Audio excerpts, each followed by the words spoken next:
corporelle. Donc, c'est vraiment un apprentissage de se mettre à l'écoute de son corps. Quand on se met à l'écoute de son corps, on peut donc se rendre compte des émotions qui nous traversent, puisque, que je disais, les émotions sont des réactions physiologiques.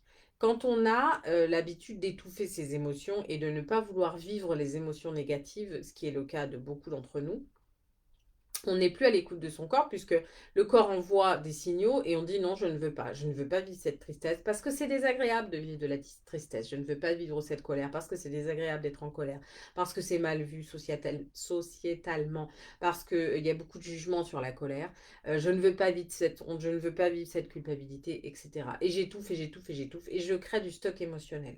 Le stock émotionnel, c'est en gros, on a chacun une cave. Imaginez-vous, on a à l'intérieur de nous, c'est un immeuble ou une maison à plusieurs étages.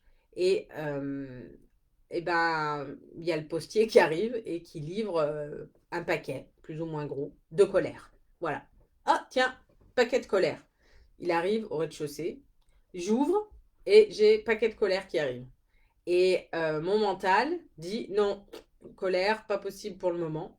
Alors je prends la colère et je la mets à la cave.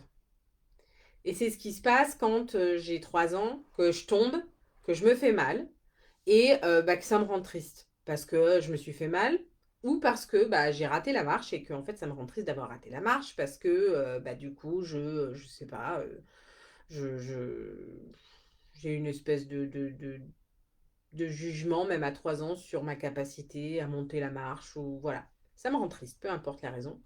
Et ma maman ou mon papa ou ma mamie me voient me casser la figure et me disent: mais non, il ne s'est rien passé, mon chéri, ne sois pas triste. Ne sois pas triste. Donc, bah, qu'est-ce que je fais? J'ai 3 ans, c'est l'adulte qui a raison. Donc, je ne suis pas triste. Donc, je ne m'occupe pas de cette émotion qui arrive. Je la prends et je la mets à la cave, puisqu'elle n'existe pas. On me dit qu'elle n'existe pas, donc elle n'existe pas. Sauf qu'elle existe en fait, elle est là. Je l'ai vécue. Elle a provoqué des changements dans mon corps, déjà. Puisqu'une émotion, c'est presque instantané, hein. Nos informations nerveuses sont extrêmement rapides. Donc, elle existe, donc je ne sais pas quoi en faire au rez-de-chaussée. Donc, au lieu de la faire monter au conscient dans les étages et de la traiter, je la prends, je la mets à la cave. Et puis, je fais ça toute ma vie, ou une grande partie du temps. Sauf quand vraiment je vis des choses extrêmement difficiles où là l'émotion est tellement grosse que de toute façon je ne peux pas la mettre à la cave.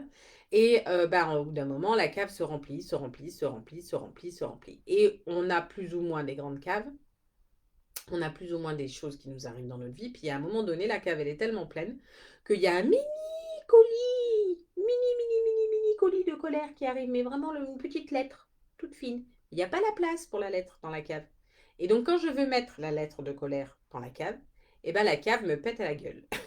C'est aussi simple que ça. Et là, j'explose et mon stock émotionnel ressort. Et c'est comme ça que moi, je faisais, quand j'appelais ça la stratégie de la cocotte minute, c'est-à-dire j'emmagasine, j'emmagasine, j'emmagasine, j'emmagasine. Et au lieu de lâcher la vapeur petit à petit, en fait, je fermais complètement la cocotte minute.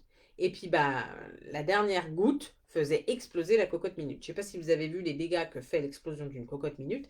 C'est absolument terrible. Donc, c'est pour ça qu'il y a une soupape de sécurité. Et moi, j'ai fait ça pendant longtemps. Et